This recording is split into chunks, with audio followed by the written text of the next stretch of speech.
अस्सलामुअलैकुम दोस्तों, उम्मीद करता हूँ आप सब खैरियत से होंगे। आज गोल्ड के एनालिसिस की एक नई वीडियो में आपको खुश आमदीद।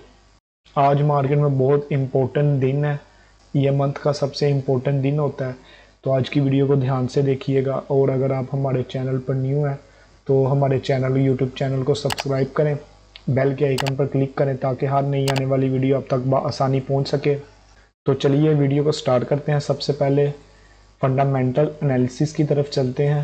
फंडामेंटल एनालिसिस में आज मार्केट में हाई इम्पैक्ट न्यूज़ है, सीपीआई डाटा है जो कि मंथ की सबसे बड़ी न्यूज़ होती है, जो कि पाकिस्तानी टाइम 5:30 बजे न्यूज़ रिलीज़ होगी। तो ये आज के दिन मार्केट में काफ़ी ज़्यादा एहतियात के साथ और प्रॉपर एसएल के साथ काम कीजिएगा। सीपीआई डाटा इन सब में से सबसे ज़्यादा इम्पोर्टेंट ये कोर सीपीआई मंथली डाटा, ये सबसे ज़्यादा इम्पोर्टेंट होता है। तो सबसे ज़्यादा इफ़ेक्ट मार्केट का इसका पड़ता है। तो ये भी दो इम्पोर्टेंट है, सीपीआई ईयरली और सीपीआई मंथली।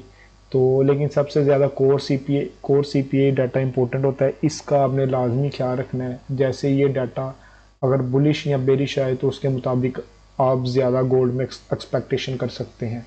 दूसरा ये कि अनएम्प्लॉयमेंट क्लेम भी है, वो भी साथ ही मार्केट में सीपीआई डाटा के अकॉर्डिंग आ जाएगा, लेकिन इसके मुताबिक ये एक बहुत छोटी न्यूज़ है सीपीआई के अकॉर्डिंग।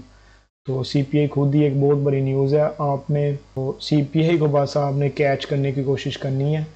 तो बिल्कुल स्मॉल लॉट साइज के साथ आप ट्रेड लीजिएगा अगर कोई आपको अच्छा सेटअप मिले भी सीपीआई में। तो चलिए अब सबसे पहले गोल्ड के डेली टाइम फ्रेम पे चलते हैं। गोल्ड के डेली टाइम फ्रेम पे आने के बाद ये आप देख सकते थे गोल्ड ने ये फुल स्ट्रॉन्ग कैंडल स्टिक बनाई थी, ये वाली full strong candle stick pattern है। तो अभी इसके साइड इनसाइड कैंडल स्टिक बन रही है, मतलब कि प्राइस ना तो इसके ऊपर क्लोजिंग दे रही है ना इसके नीचे अभी तक क्लोजिंग दी है। तो ये इनसाइड कैंडल स्टिक पैटर्न है। कल मैं एक्सपेक्ट कर रहा था कि प्राइस इसके ऊपर क्लोजिंग दे दे, लेकिन नहीं प्राइस ने दी। तो अभी हमारे लिए ये कल परसों की कैंडल ने ये लिक्विडिटी स्वीप की इस एरिया की। आज की जो कैंडल बन रही है ये कल की कैंडल की प्रीवियस लिक्विडिटी स्वीप करने आ सकती है। मैं सीपीआई में गोल्ड को बाय एक्सपेक्ट कर रहा हूँ पर्सनली, लेकिन उसकी भी कुछ कंडीशंस हैं, मैं गलत भी हो सकता हूँ। फर्स्ट ऑफ ऑल अगर मार्केट इसकी लिक्विडिटी स्वीप करती है तो फिर इसके अलावा हमें एक अच्छी बाय अपॉर्चुनिटी देखने को मिल सकती है। चलिए अब नेक्स्ट H4 के टाइम फ्रेम पे चलते हैं। H4 के टाइम फ्रेम पर आने के बाद आप सीपीआई से पहले इस जोन से कंफर्मेशन के बाद एक बाय एक्सपेक्ट कर सकते हैं इस एरिया तक। तो ये जोन पर्सनली मैं कहूँगा कि प्राइस इस एरिया पर आए और यहाँ से हमें एक पुल बैक देखने को मिल सकता है सीपीआई में। तो लेकिन अगर इस जोन पे फर्स्ट टैप करने के फ़ौरन बाद हमने ट्रेड नहीं लेनी। इस जोन में अगर आपको फर्स्ट ऑफ ऑल आपको जाना है M5 में, कम से कम आपको लाजमी जाना है। सीपीआई डाटा रिलीज होने से पहले इस जोन पे प्राइस आती है तो M5 पे या इस जोन पे वीक भी लगा सकती है प्राइस। तो अगर पहले इस जोन पे आती है तो आपने M5 M3 का स्ट्रक्चर शिफ्ट होने का लाजमी वेट करना है, फिर आपने ट्रेड लेनी है। अदरवाइज आप इस जोन में एक रिस्की है काम, तो इस वजह से मार्केट ये अपने प्रीवियस लो की लिक्विडिटी स्वीप भी कर सकती है। जो कल की जो इनसाइड बार डेली कैंडल स्टिक इसने बनाई थी इस एरिया से ये लेवल तक, ये 3 कैंडल्स की, तो ये इसकी लिक्विडिटी भी स्वीप कर सकती है, एसएल हंटिंग कर सकती है। तो लेकिन उसके लिए आपको कंफर्मेशन लाजमी देखनी है सीपीआई डाटा के। देखिए सीपीआई डाटा एक बहुत बड़ी न्यूज़ है। ऑलमोस्ट जिस दिन सीपीआई डाटा आता है उस दिन कम से कम मार्केट में 500-600 पिप्स 700 पिप्स मूव इजीली होती है मार्केट में। तो आप इससे ज़रा एहतियात कीजिएगा। अगर हो सके तो तकरीबन ऑलमोस्ट पूरा मंथ ही रहता है हमारे पास ट्रेड करने के लिए।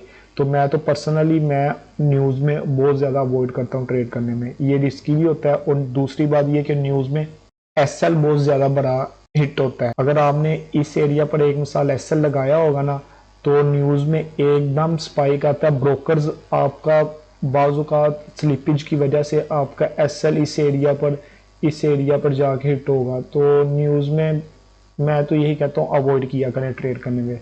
खास तौर पे सीपीआई में। जब तक अगर आपको डायरेक्शन 100% तो कुछ नहीं होता है, जब तक डायरेक्शन आपको 70 to 80% क्लियर ना हो तब तक आप न्यूज़ में ट्रेड ना किया करें। मेन रीज़न भी मैंने बता दी। अगर आपका कोई ऐसा ब्रोकर पर काम कर रहे हैं जिसमें अच्छा ब्रोकर है, तो जिसमें स्लीपेज की वजह से एसएल और एंट्री में मसला नहीं होता, तो आप फिर छोटे से एसएल के साथ न्यूज़ में रिस्क ले सकते हैं। तो ये एरिया है मेरे लिए, तो मैं तो यही एरिया कहूँगा। इस एरिया पर भी कंफर्मेशन देखने के बाद आप एंट्री लीजिएगा। तो अब H1 के टाइम फ्रेम पे चलते हैं। H1 के टाइम फ्रेम पे आने के बाद फर्स्ट ऑफ ऑल अगर प्राइस सीपीआई से पहले ही इस जोन से ऊपर एक कैंडल की क्लोजिंग देती है, क्लोजिंग देने के बाद आप इस एरिया पर वेट कर सकते हैं। प्राइस इस एरिया पर टैप करेगा और यहाँ से आपको एक अच्छी मूव देखने को मिल सकती है। और इसके बाद दूसरा जोन हमारे पास ये एरिया है, ये वाला। अगर प्राइस उस एरिया को ब्रेक नहीं करती तो आप उसके बाद इस एरिया पर H1 के अकॉर्डिंग इस एरिया से एक अच्छी बाय एक्सपेक्ट कर सकते हैं, लेकिन बाय कंफर्मेशन के बाद ही एक्सपेक्ट कीजिएगा।